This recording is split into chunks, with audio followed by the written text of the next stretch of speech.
किसी criminal case में bell केवल जेल का दरवाजा खुलने का नाम नहीं है। जिसका अपराध अभी कोर्ट में सिद्ध नहीं किया गया है, बेल उस व्यक्ति को अपने घर, काम और परिवार के बीच रहकर मुकदमे का सामना करने का अवसर देती है। गिरफ्तारी से पहले मिलने वाली सुरक्षा एंटीसिपेटरी बेल कहलाती है, जबकि गिरफ्तारी या सरेंडर के बाद मांगी जाने वाली राहत रेगुलर बेल कहलाती है।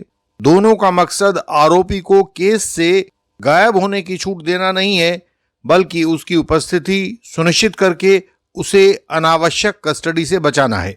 इसलिए बेल की बहस में केवल एफआईआर के सेक्शंस नहीं देखे जाते। बेल देने के समय कोर्ट आरोपी का पर्टिकुलर रोल, इन्वेस्टिगेशन की क्या पोजीशन है, रिकवरी, आरोपी के द्वारा गवाहों पर असर डालने की गुंजाइश, पुराने क्रिमिनल रिकॉर्ड और भागने के वास्तविक खतरों को साथ मिलाकर देखती है। आधुनिक बेल के कानून की असली दिशा यही है कि गिरफ्तारी और जेल को सामान्य प्रक्रिया न बनाया जाए, लेकिन स्वतंत्रता भी कुछ जिम्मेदारियों के साथ ही दी जाए। इसी बैलेंस को समझे बिना कोई बेल एप्लीकेशन पूरी नहीं हो सकती। इसलिए बेल एप्लीकेशन में क्या लिखना जरूरी होता है, आपके लिखे को कोर्ट कैसे पढ़ती है, आजकल के सुप्रीम कोर्ट जजमेंट क्या कह रहे हैं, यही आज की इस वीडियो में देखने वाले हैं। कैसे क्या लिखकर आप आसानी से बेल पा सकते हैं। बीएनएसएस ने सामान्य बेल की व्यवस्था सेक्शन 478 से लेकर 483 के बीच में कर रखी है। सेक्शन 478 बेलेबल अपराध में रिहाई का अधिकार देता है और केवल जमानती ना जुटा पाने के कारण ही कोई गरीब व्यक्ति जेल में बंद न रह जाए, इसकी भी व्यवस्था करता है। सेक्शन 480 मजिस्ट्रेट के सामने गैर जमानती अपराध में बेल पाने की विधि बताता है। यदि आरोपी दूसरे आधार पर बेल पाने का अधिकारी है तो केवल पहचान में संदेह या पहले 15 दिनों के बाद पुलिस कस्टडी की मांग की संभावना के आधार पर उसकी बेल को ठुकराया नहीं जा सकता। जिसे नॉन बेलेबल ऑफेंस में गिरफ्तारी की आशंका हो तो वह सेक्शन 482 के तहत सेशंस कोर्ट या हाई कोर्ट से एंटीसिपेटरी बेल मांग सकता है, जबकि सेक्शन 483 इन्हीं अदालतों को शक्ति देता है कि वे रेगुलर बेल, उसकी शर्तों में बदलाव और बेल रद्द करने की अधिकारिणी होती हैं।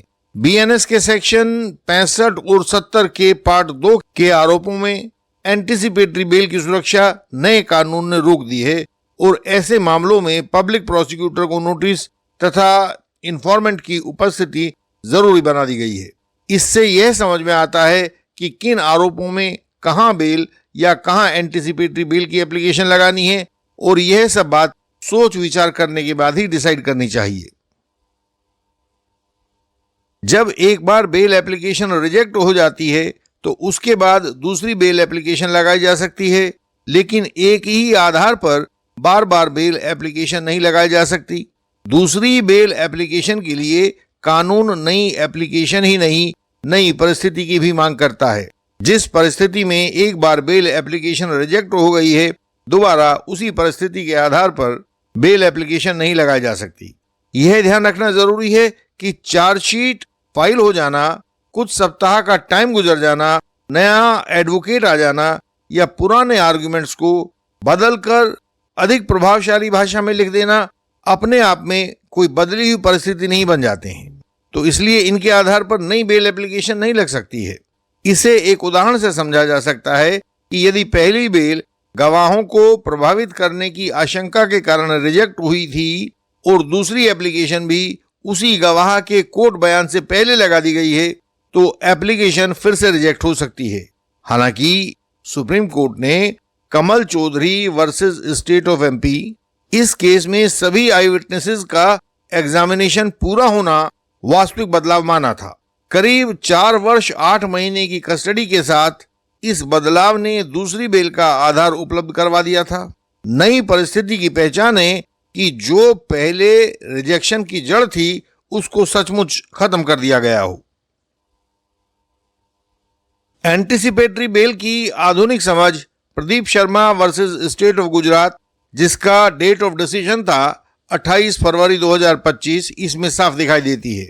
आरोप एक पूर्व डिस्ट्रिक्ट कलेक्टर के द्वारा अपने पद के दुरुपयोग और सरकारी जमीन से जुड़े आदेशों के बारे में था। सुप्रीम कोर्ट ने एफआईआर को क्वैश नहीं किया क्योंकि आरोपों की जांच जरूरी थी। फिर भी आरोपी को एंटीसिपेटरी बेल दे दी क्योंकि मामला मुख्यतः सरकारी और डॉक्यूमेंट्री रिकॉर्ड पर टिका हुआ था। आरोपी की सीधी फिजिकल पार्टिसिपेशन नहीं बताई गई थी। प्रोसिक्यूशन कस्टोडियल इंटरोगेशन की कोई जरूरत भी नहीं दिखा सका था। तो इस जजमेंट की अहमियत यह है कि बेल देने के समय कोर्ट्स केस की अंतिम सच्चाई देखने के लिए नहीं बैठती हैं। बेल के समय यह डिसाइड करना होता है कि केस की सुनवाई तो चलती ही है, लेकिन उस समय आरोपी को कस्टडी में रखना क्यों जरूरी है। यानी कि ये अगर आरोपी की कस्टडी अनावश्यक हो तो उसको बेल पर जाने का अधिकार देती है। इसीलिए बेल के समय पूरे प्रोसिक्यूशन रिकॉर्ड को पलटने की बजाय आरोपी की स्वतंत्रता पर अधिक ध्यान देना चाहिए। जो एडवोकेट सही बेल एप्लीकेशन नहीं लिख पाते हैं, आमतौर पर वही बेल मिलने से चूक जाते हैं। आपको कोर्ट को बताना होगा कि इन्वेस्टिगेशन की जरूरत और गिरफ्तारी की जरूरत हमेशा दो अलग अलग बातें होती हैं। कानूनी जगत में कहा जाता है कि बेल मिलना तभी सार्थक है जब उसकी शर्तें आरोपी को सचमुच जेल से बाहर आने दें। सुप्रीम कोर्ट ने इन री suo motu writ petition number 2 of 2026 जो 4 मई 2026 को डिसाइड की गई थी, उसमें इस सिद्धांत को स्पष्ट किया है। कई गिरफ्तार लोगों को तो बेल दे दी गई थी, लेकिन बेल कंडीशन के रूप में उनसे 2 महीने तक सुबह सुबह पुलिस स्टेशन की सफाई करवाने जैसी अपमानजनक शर्तें जोड़ दी गई थी। सुप्रीम कोर्ट ने कहा कि ऐसी शर्तें बेल की सीमा से बाहर हैं, आरोपी की गरिमा को चोट पहुंचाने वाली हैं और सजा सुनाए बिना ही उसे दोषी मान लेने के जैसी हैं।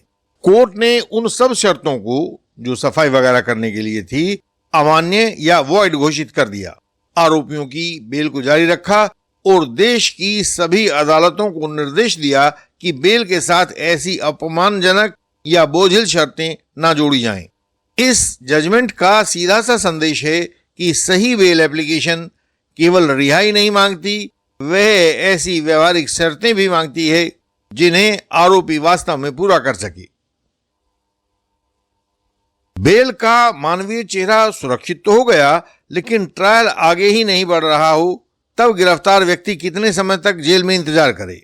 सुप्रीम कोर्ट ने Sahil Manoj versus State of Maharashtra में इस बात का उत्तर दिया। इसका डेट ऑफ डिसीजन है 4 मई 2026।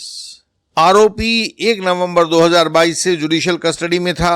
हत्या का आरोप था और चार्ज 2024 में फ्रेम हो चुका था, लेकिन लगभग 4 वर्ष के बाद भी एक भी गवाह एग्जामिन नहीं हुआ।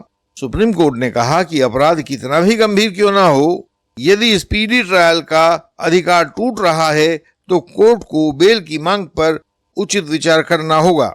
जब सुप्रीम कोर्ट ने पूरी परिस्थिति को देखा तो आरोपी को तुरंत रेगुलर बेल पर रिहा करने का आदेश दिया। यह जजमेंट बताता है कि अच्छी बेल एप्लीकेशन में सब जरूरी डिटेल्स लिखी जानी चाहिए। कोर्ट को सच्चाई बहुत पसंद होती है। कस्टडी की सही अवधि, ट्रायल की वास्तविक प्रगति और एग्जामिन हुए गवाहों की संख्या सामने रखकर आर्टिकल 21 को बेल का कानूनी अधिकार बनाया जा सकता है। यहीं से बेल एप्लीकेशन ड्राफ्टिंग की असली कला शुरू होती है। कोर्ट के सामने केवल यह लिख देना, जैसा कि आम बेल एप्लीकेशंस में लिखा जाता है कि आरोपी निर्दोष है, बड़े परिवार वाला है, यह फला एड्रेस का स्थायी निवासी है और जांच में सहयोग करेगा, ये सब सामान्य बातें हैं। इनका असर नहीं पड़ता। असर तब पड़ता है जब ड्राफ्ट पहली ही लाइन में गिरफ्तारी की जरूरत पर सवाल खड़ा करता हो, आरोपी के रोल को रिकॉर्ड से मैच करे, कन्फ्रंट करे, रिकवरी और उसके साथ आरोपी के लिंक को निशाने पर ले ले, कस्टोडियल इंटरोगेशन के नाम पर मांगी जा रही जानकारी को अलग करे और गवाह उसकी फरार होने की गुंजाइश तथा एविडेंस से छेड़छाड़ करने की गुंजाइश को बहुत फैक्चुअल जवाब के साथ कोर्ट के सामने रखे। बेल एप्लीकेशन दूसरी हो तो पहली के रिजेक्शन को छिपाना नहीं चाहिए। उसके कारण दूसरी एप्लीकेशन की ताकत इन सब को सोच समझकर बनाना चाहिए। अथॉरिटीज की लंबी लिस्ट की कोई जरूरत नहीं होती, केवल एप्लीकेबल सटीक जानकारी वाली 1 या 2 अथॉरिटीज लगा दो, काम हो जाता है। अपनी बेल एप्लीकेशन एक सामान्य फॉर्मेट नहीं होता कि बाहर गए और स्टेनो से टाइप करवा के लाके दे दी कि लो भैया एप्लीकेशन लगाओ और बेल ले लो। ऐसा नहीं। ऐसी भूल ना करें कि टिन में बैठे स्टेनो से टाइप कराया और लगा दी। उसे मेहनत से तैयार करो, एक एक बात लिखो, और यदि कोई मुश्किल हो तो इंडियन लीगल सिस्टम से गाइडेंस लो। सही एप्लीकेशन और बेल पर सही ऑर्डर, यही सही तरीका है। इंडियन लीगल सिस्टम उन लोगों को राह दिखाता है जो झूठे आधार पर कानूनी केसेस में फंसा दिए गए हैं। हम उन लोगों के केस पढ़कर समाधान समझाते हैं। कोई कानूनी अड़चन हो तो इंटेंसिव कंसल्टेशन के द्वारा उसको हल करते हैं। क्वैशिंग और डिस्चार्ज के बारे में सही कानूनी स्थिति बताते हैं ताकि आपका समय और संसाधन नष्ट ना हो। आवश्यक होने पर हमारा अपराजेय क्रॉस एग्जामिनेशन तो होता ही है। कोई झूठा गवाह आपको अब परेशान न कर पाएगा। केवल क्रॉस के द्वारा ही ट्रायल जीता जा सकता है। जो क्रॉस ठीक से नहीं कर पाते हैं वे ट्रायल में हार जाते हैं और अपीलों में वर्षों तक चक्कर लगाते हैं। आप इस कानूनी प्रक्रिया के शिकंजे में ना फंसें। हमारी वेबसाइट है indianlegalsystem.org। इस पर सभी महत्वपूर्ण जानकारियां आपकी सरल भाषा में दी गई हैं। उन्हें पढ़ें और सीखें। आपका ज्ञान आपका हथियार है। इस चैनल की हर एक वीडियो में फॉल्स एलिगेशन से बचाव की युक्ति दी गई है, उसे देखें, वह आपकी सहायता करेगी। इस चैनल को लाइक करें, शेयर करें और सब्सक्राइब करें। बेल आइकन को प्रेस करें ताकि कोई नई वीडियो आपसे छूट न जाए। हम आपसे अगले वीडियो में फिर मिलेंगे। तब तक के लिए प्रणाम।